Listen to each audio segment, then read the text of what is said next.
Assalamu alaikum, dear students. In today's class, we will totally discuss about the components of fish farming, of a fish farming system that includes tanks, water filtrations and conditioning, aeration, temperature control, and water and fish transfer.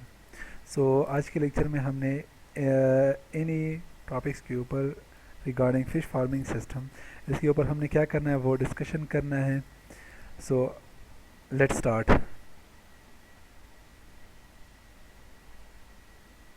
Now the first one, that is tanks. Now हम क्या कर सकते हैं, हमारे साथ first one components है of a fish farming system जिसको हमने फिश फार्मिंग के लिए क्या करना है वो यूज़ करना है. अगर हम देख ले different types of fish mature at various rates. Mean के बाद फिशेस ऐसे होते हैं जो at a short time period वो मेच्योर हो जाते हैं, ग्रो कर जाते हैं, लेकिन बाज़ ऐसे होते हैं जो जिसके लिए टाइम पीरियड वो ज़्यादा रिक्वायर्ड होता है. डिफरेंट स्पीशीज़ जो है फिश स्पीशीज़ उनका डिफरेंट वो मेच्योरेशन रेट होता है. Your choice in the number and the size of tanks vary with the type of fish you plan to grow. आप लोग जो जिस फ़िश को डिज़ाइन करते हैं ग्रो करते हैं उस फ़िश की जो मेच्योरेशन स्टेजेस हैं वो कितने डेज़ में वो मेच्योर होता है, फ्राई कितने डेज़ में फिंगरलिंग में, इस तरह उसकी कन्वर्जन एडल्ट में वो किस तरह कन्वर्ट, कितना टाइम पीरियड वो लेते हैं. इसी बेस पर आप लोग क्या करते हैं वो टैंक्स को डिज़ाइन करते हैं कि हमारे साथ कितने टैंक्स जो है वो इस फिश के लिए वो रिक्वायर्ड होंगे कि हम इसको क्या करें वो ग्रो करें. At minimum you need a tank for a fry. अगर आप लोग टैंक के थ्रू क्या करते हैं फिश फार्मिंग करते हैं तो आप लोगों के पास एक टैंक किस चीज़ के लिए होना चाहिए, फ्राई के लिए होना चाहिए. That is a newly hedged fish. ठीक है, जो ही एक से फिश निकल जाए उसे हम क्या कहते हैं, फ्राई कहते हैं. आप लोगों के पास एक टैंक ऐसा होना चाहिए जिसमें सारे क्या हो, फ्राइज हो. फिर उसके बाद दूसरा tank a tank for fingerling. अब जो फ्राई हैं डिफरेंट जिस तरह डिफरेंट फिशेस के डिफरेंट वो मेच्योरेशन रेट होते हैं. बाज़ फिंगरलिंग्स वो मीन लेट्स सपोज 28 डेज़ या 30 डेज़ या 1 मंथ इसमें फिंगरलिंग वो अचीव्ड हो जाएंगे, लेकिन बाज़ ऐसे होंगे जिसके लिए 2 मंथ का टाइम वो रिक्वायर्ड होगा. फिंगरलिंग्स के लिए भी आप लोगों के पास दूसरा वो टैंक होना चाहिए and at least 1 tank for growing fish to finish its final size. और आप लोगों के पास जो थर्ड वन जो टैंक है वो किस चीज़ के लिए होना चाहिए, जिसमें हम फिंगरलिंग को ट्रांसफ़र करें ताकि क्या हो ये फिंगरलिंग्स वहाँ पर एडल्ट स्टेज वो अचीव कर ले, उसमें वो ट्रांसफॉर्म हो जाए. जो टैंक्स हैं वो आप किस चीज़ से बना सकते हैं, may be from plastic, may be from concrete, metal, wood, glass, rubbers और प्लास्टिक शीटिंग और all are used as a tank material. आप लोग डिफरेंट वो जो मटेरियल है वो यूज़ कर सकते हैं किस पर्पस के लिए, ताकि इससे आप लोग क्या बनाए वो टैंक जो है वो डिज़ाइन करें. Your main consideration in choosing the material for any type of tank is its ability. जब भी आप लोग कोई मटेरियल सेलेक्ट करते हैं, प्लास्टिक सेलेक्ट करते हैं, कंक्रीट सेलेक्ट करते हैं या कोई दूसरा जिस तरह यहाँ पर है मेटल यूज़ करते हैं, वुड यूज़ करते हैं, ग्लास यूज़ करते हैं, ये जो सिलेक्शन है वो किस बेसिस पर आप करते हैं कि ये क्या करे, टू होल्ड वाटर. इसमें ये एबिलिटी हो कि ये वाटर को क्या कर सके, होल्ड करके रख सके. दूसरा ये कि एट रेजिस्ट टू कोरोजन, कि जो कोरोजन है उसे ये रेजिस्टेंस शो करे. थर्ड वन ये कि ये remain non toxic to fish, कि जिसमें हम फिशेस को वो ग्रो करते हैं उसके लिए क्या हो, नॉन टॉक्सिक हो. ये कुछ उसके क्या होने चाहिए, वो एबिलिटीज़ होने चाहिए जब भी आप लोग किसी मटेरियल को डिज़ाइन करते सेलेक्ट करते हैं to construct a tank from that. ठीक है, and also for a healthier fish crop choose a smooth material. जब भी आप लोग ये मटेरियल सेलेक्ट करते हैं तो आप लोगों ने ये ख्याल रखना है कि जब हम फिश क्रॉप जो हमारे साथ सीड्स होते हैं हेल्थियर फिश के लिए कौन सा मटेरियल वो ज़्यादा मीन हमारे साथ अच्छा रहेगा. Choose a smooth material that won't scratch fish that brush against it. Let's suppose एक फ़िश है जो उसकी सरफेस पर क्या हो रहा है, जो मटेरियल है उसकी साइड पर कहीं पर रब हो गया, रेजिस्टेंस वो शो ना करे या फिर वो फिश को स्क्रैच ना करे, मीन उसे वो जख्मी ना होने दे. ठीक है, that and which also don't have pores to retain dirt and bacteria. अब ये जो टैंक जिस मटेरियल से आप लोग बनाना चाहते हैं उनमें पोर्स भी ना होने चाहिए. क्यों, ताकि यहाँ पर कोई dirt material, dirt dirt particle या फिर बैक्टीरिया वहाँ पर स्टे ना कर जाए, ठीक है, वहाँ पर रह ना ले। तो ये कंसिडरेशन आप लोगों ने अपने साथ जो है वो लेने हैं जब भी आप लोग किसी टैंक को कंस्ट्रक्ट करते हैं। सो ये आप लोग देख सकते हैं, it is a best picture और best example of tank where you can grow fry fingerlings और mature fishes, fishes that you want to become reach to their marketable size। अच्छा, फिर इसके बाद है वाटर फिल्ट्रेशन एंड कंडीशनिंग। अब ये जो हमारे साथ वाटर फिल्ट्रेशन है, मीन यहाँ पर हम वाटर को फिल्टर क्यों करते हैं और साथ में ये डिफरेंट जो कंडीशंस हैं वो उसका ख्याल हम क्यों रखते हैं। सो अगर हम देख ले, a closed system of tanks needs to have fish waste and excess food particles constantly filtered out.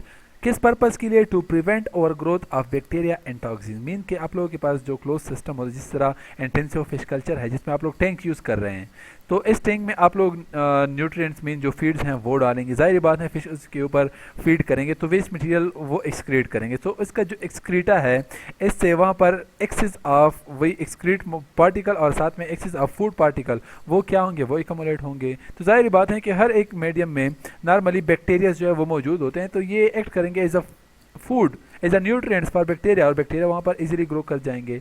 Secondly ये कि जो वेस्ट मटेरियल है या एकमुलेशन ऑफ पार्टिकल्स हैं, फूड पार्टिकल्स हैं, they will act as a toxin और इससे भी फिर फिश को क्या हो सकता है, वो खतरा लगे। तो इसी बेस पर हमने क्या करना है कि जो वाटर है उसको हमने फिल्टर करना है, ठीक है ना। अब हमने क्या करना है कि ये जो वाटर है जहाँ पर हम फिशेस को क्या कर रहे हैं, वो ग्रो कर रहे हैं, रेस कर रहे हैं, it needs to be free of chemicals such as chlorine and kept at the proper pH for the species of fish you are growing। so normally हम क्लोरीन को क्यों यूज़ करते हैं? क्योंकि यहाँ पर जो बैक्टीरिया हो वो अच्छी तरह ग्रो ना, एंटीसेप्टिक ये एक्ट करता है एज एंटीसेप्टिक, जहाँ जिसकी जिसकी जिसकी वजह से फिर यहाँ पर जो माइक्रोब्स हैं वो फिर ग्रो नहीं कर सकते।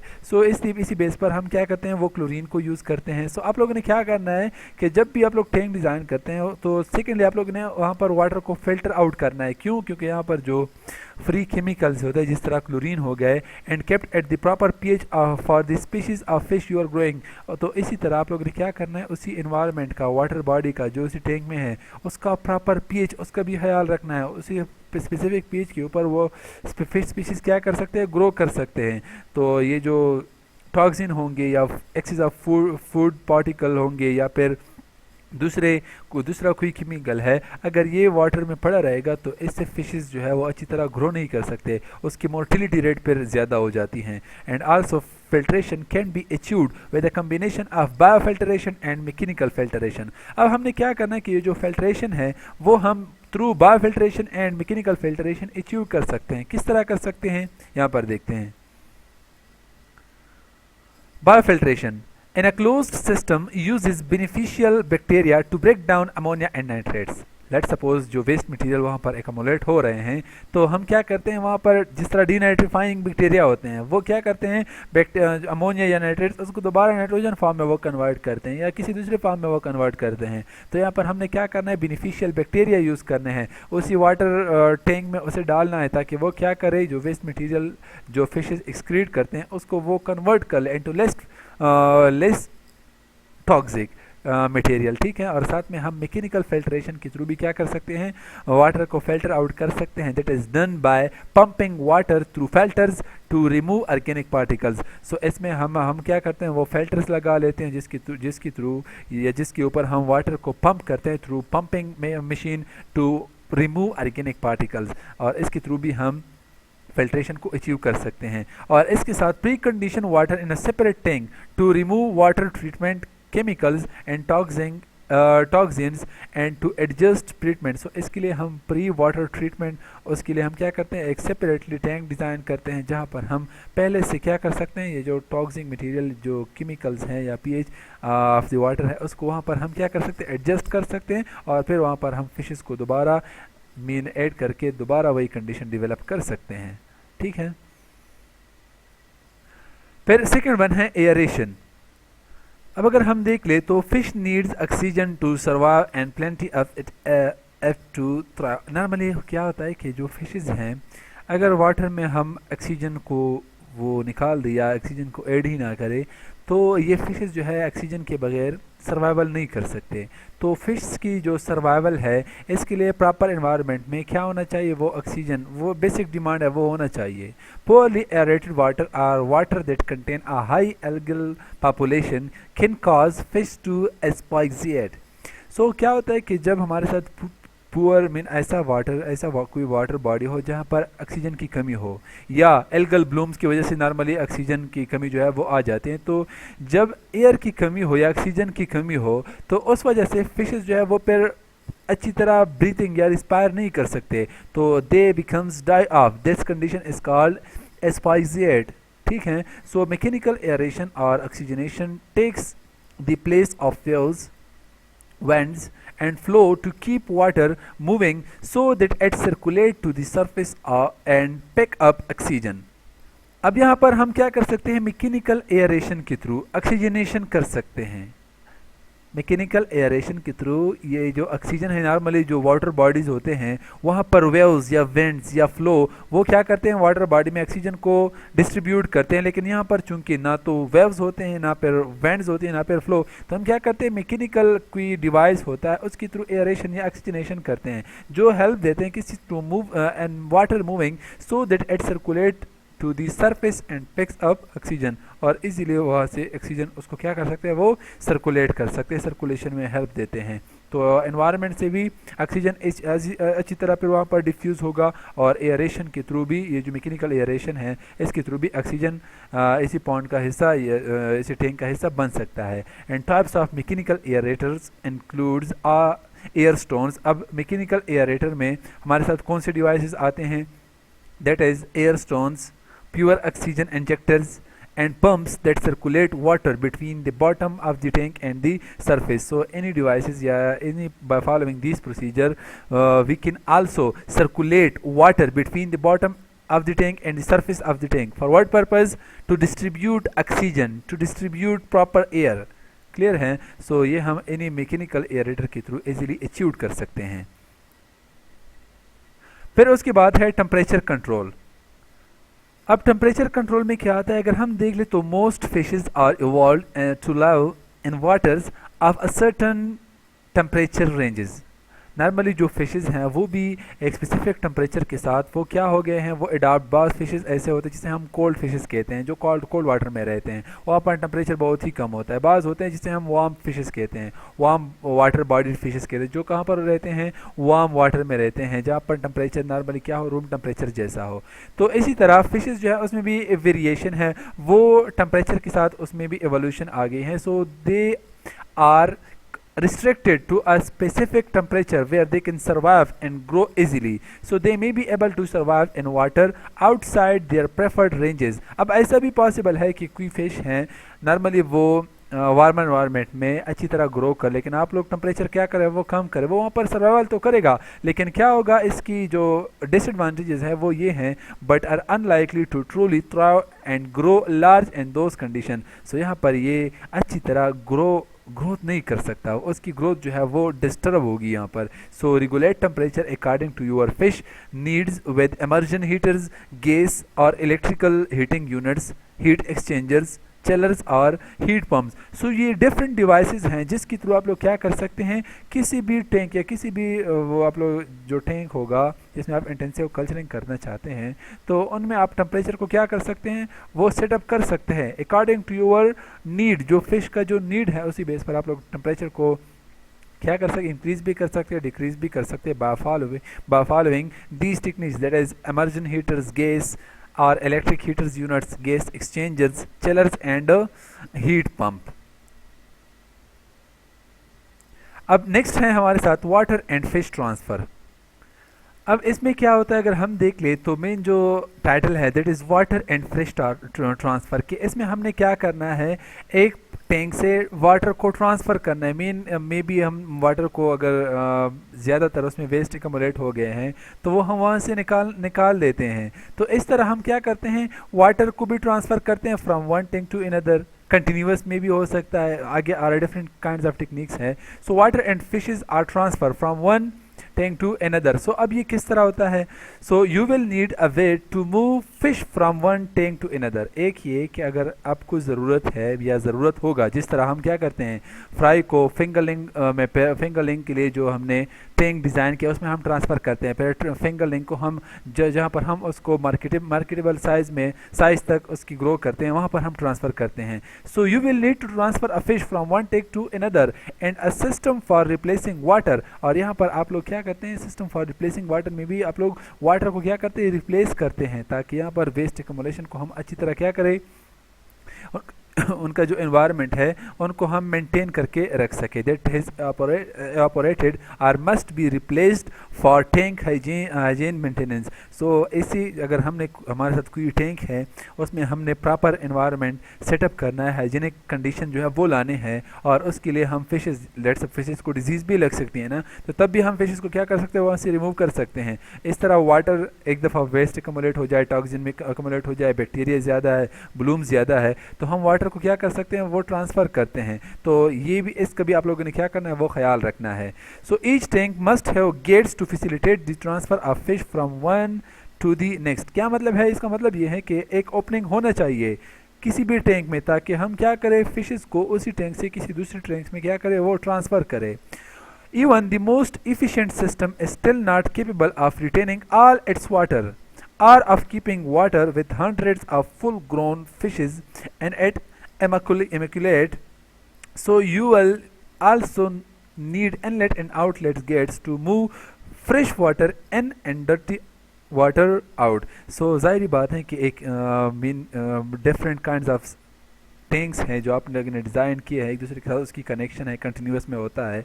तो वहाँ पर आप लोग क्या करते हैं, फिशेस को ग्रोन करते हैं. ज़ाहिर बात है डेंसिटी बहुत ज़्यादा होती है, बहुत ज़्यादा एक स्मॉल एरिया में बहुत ज़्यादा फिशेस होते हैं, तो वहाँ पर वेस्ट एकमुलेशन, बैक्टीरिया एकमुलेशन, तो बहुत ज़्यादा ख़तरा होता है कि हमारे साथ हाइजीनिक एनवायरनमेंट क्या हो जाए, वो ख़त्म हो जाए. तो इसके लिए आप लोगों के साथ क्या होना चाहिए, you have a need of inlet and outlets gates, जिसके इनलेट्स के थ्रू आप लोग वाटर उसके थ्रू ऐड करेंगे, और आउटलेट्स गेट्स के थ्रू आप लोग वाटर क्या करेंगे, वो रिमूव करेंगे. इस तरह फिशेस को भी आप लोग निकाल सकते हैं, to move fresh water in and dirty water out. So इस तरह आप लोग जो इनलेट है उसके थ्रू आप लोग फ्रेश वाटर इन करेंगे, और जो डर्टी वाटर है उसको आप आउटलेट जो गेट्स हैं उसके थ्रू निकाल देते हैं. क्लियर है?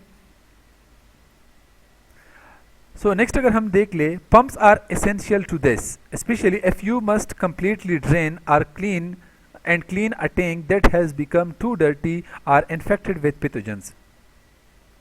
सो हम नॉर्मली क्या करते हैं कि मैकेनिकली पंप्स के थ्रू जो टैंक्स है उसे हम खाली करते हैं, वाटर से हम खाली करते हैं. क्यों करते हैं? ताकि यहाँ पर जो डर्टी वाटर है या इन्फेक्टेड वाटर है विद पैथोजेंस, उसको हम क्या कर सकें, वो रिमूव कर सके. तो इसका ये जो रिमूविंग है वो हम किसके थ्रू करते हैं, by the help of pumps. So you will choose from among propeller pumps, deep well turbines pumps and centrifugal pumps. और आप लोगों ने अपनी ही नीड की थ्रू के मुताबिक क्या करना है, इन्हीं पंप्स को सेलेक्ट करना है कि मैंने प्रोपेलर पंप को सेलेक्ट करना है या डीप वेल टर्बाइन्स पंप्स या फिर सेंट्रीफ्यूगल पंप्स, ताकि यहाँ पर जो वाटर है वो इन्फेक्टेड वाटर विद पैथोजन उसको मैं क्या कर सकूँ, वो रिमूव कर सकूँ. So water can be moved through either channels और pipes. You must be able to fully close gates to control conditions and individual tanks. एक दफ़ा आप लोग ये जो चैनल्स है या कैनाल्स के थ्रू वाटर को क्या करे, वो रिमूव कर ले, तो दोबारा आप लोगों के लिए वो सेकेंड रिक्वायरमेंट ये है कि दोबारा आप लोगों ने क्या करना है, इन्हीं गेट्स को प्रॉपरली क्लोज करना है, ताकि ये जो इन्वायरमेंट है इसी टैंक का वो प्रॉपर उसी तरह हाइजीनिक रहे. अब नेक्स्ट इसके क्या है एडवांटेजेस ऑफ फिश फार्मिंग. हम फिश फार्मिंग तो करते हैं, इसके एडवांटेजेस क्या है. So fish provides high quality animals protein for human consumption. Second क्या है, a farmer can often integrate fish farming into the existing farm to create additional income and to improve its water management. So second यह है कि ये source of money भी है, source of income भी है. कोई भी फार्मर इसके थ्रू इनकम जो है वो कर सकता है या वाटर मैनेजमेंट को इम्प्रूव कर सकता है. थर्ड वन ये कि fish growth in pond can be controlled. The farmers themselves select the fish species they wish to raise. हम क्या कर सकते हैं कि जो फिश ग्रोथ हैं वो हम आर्टिफिशियली कंट्रोल भी कर सकते हैं, ठीक है। और साथ में हम वो ये भी कर सकते हैं कि जो फार्मर है वो क्या करे, एक स्पेसिफिक फ़िश को सेलेक्ट करे जिसको वो क्या करना चाहता हो, रेस करना चाहता हो। तो ये उसकी क्या है, वो एडवांटेजेस हैं, मेन एडवांटेज हैं, ठीक है। अब इसके साथ अगर हम देख ले, the fish produce in a pond or the owner's property. अब ये बहुत ज़बरदस्त सेंटेंस है कि जो फिशेस हम किसी पॉन्ड में क्या करते हैं, ग्रो करते हैं, उसका एक ऑनर होता है, कोई दूसरा उसका हकदार नहीं होता, वही सारा कुछ वहाँ से इनकम वो अचीव करता है। They are secure and can be harvested at well. वो उसकी सारा कुछ उसके ऊपर जो है वो डिपेंडेंट होता है। अगर उसकी सिक्योरिटी है या फिर उसकी अगर हार्वेस्टिंग है, तो ये सारा कुछ उसी ओनर के ऊपर वो डिपेंडेंट होता है जिसकी वो प्रॉपर्टी होती है। So fish in a wild water are free for all and make an individual share in the common cage uncertain. अब जो हमारे साथ वाइल्ड, वो तो किसी की प्रॉपर्टी नहीं होती ना, जो फिशेस वाइल्ड एनवायरनमेंट में रहते हैं, तो हर कोई वहाँ से फिशेस क्या कर सकते हैं, वो कैप्चर कर सकते हैं। सो एक इसका फ़ायदा ये है कि जो फिश फार्मिंग है, आर्टिफिशियल फिश फार्मिंग, चूँकि वो ओनर की प्रॉपर्टी होती है, तो वहाँ से आप इंडिविजुअली फ़ायदा जो है वो ले सकते हैं। And effective land use, next इसका एडवांटेज ये है कि यहाँ पर हम क्या कर सकते हैं, इफेक्टिवली किसी भी लैंड को वो यूज़ कर सकते हैं जो लेट सपोज एग्रीकल्चर पर्पज़ के लिए वो सही ना हो, जिसमें हम क्रॉप्स को अच्छी तरह, मेन क्रॉप्स की पॉपुलेशन वहाँ पर अच्छी तरह इंक्रीज ना हो, तो हम ऐसी लैंड्स को क्या कर सकते हैं, वो यूज़ कर सकते हैं। Effective use of marginal land that is too poor or too costly to drain for agriculture can be profitably devoted to fish farming provided that it is suitably prepared। So हम क्या करते हैं, ऐसी area को, इसी agriculture land को फिर हम फिश फार्मिंग के लिए यूज़ करते हैं, और फिर उसी के थ्रू हम, चूँकि फ़िश फार्मिंग ये भी एग्रीकल्चर में आता है और इसमें हम फिश फार्मिंग वो रेज करते हैं, तो इसके थ्रू भी हम फ़ायदा या अपनी इकोनॉमी को वो स्ट्रेंथ प्रोवाइड कर सकते हैं। And there are some also drawbacks to fish farming that includes there is a greater risk of disease because the fish may be closely related due to selective breeding and they live closely together। चूँकि वहाँ पर stocking density बहुत ज़्यादा होती है, एक जैसे fishes होते हैं, तो ज़्यादातर चांसेस होते हैं कि इनमें डिजीज़ वो इजीली क्या हो जाए, वो फैल जाए। तो ये इसके एक बैक ड्रॉबैक है। दूसरा ये कि sterile water, pesticides and antibiotics में be needed to control disease. So यहाँ पर जो हम जो इसका मेन ड्रॉबैक है वो ये है कि इसमें हमने टोटल स्टेराइल वाटर वो सेलेक्ट करना है जिसमें कोई पैथोजन वगैरह जो है वो ना हो। यहाँ पर हम पेस्टिसाइड जो है वो यूज़ करेंगे ताकि पेस्ट को हम कंट्रोल कर सके, एंटीबायोटिक्स यूज़ करेंगे ताकि हमारे साथ अच्छा रिजल्ट आ जाए। सो ये एडिशनल क्या है, यहाँ पर हम इसके ऊपर क्या करेंगे, मीन इसका ड्रॉबैक्स है। एडिशनली हम इस फिशेस के ऊपर अपना इनकम जो है वो लगाएंगे। And the large amount of waste produced by the fish must be removed regularly and this may cause eutrophication of the surrounding water. अब हम क्या करते हैं कि ये जो रेगुलरली वेस्ट वहाँ पर एकमुलेट करते हैं, तो वो हम जो हमारा एनवायरनमेंट है या उसमें हम क्या करते हैं, उसे बाहर निकाल देते हैं। तो इस वजह से यूट्रोफिकेशन वो कंडीशन भी अचीव्ड हो सकता है। यूट्रोफिकेशन क्या है, जिसमें एल्गल्स उसके ब्लूम जो है वो बन जाते हैं, एल्गल की पॉपुलेशन वो इंक्रीज़ हो जाती हैं, जहाँ पर एफायरिक्स या वो कंडीशन डेवलप हो जाती हैं जहाँ पर ऑक्सीजन की कमी जो है वो आ जाती है। So eutrophication is also the cause where we remove और waste water into our field. So इस वजह से यूट्रोफिकेशन जो है वो भी काज हो सकती हैं। So these are some drawbacks to fish farms. So hope you will remember all of these and thanks to all of you. Inshallah, in next class we will discuss other factors about fish farming. So that's all about today lecture. Hope you will get. Thank you. Allah Hafiz.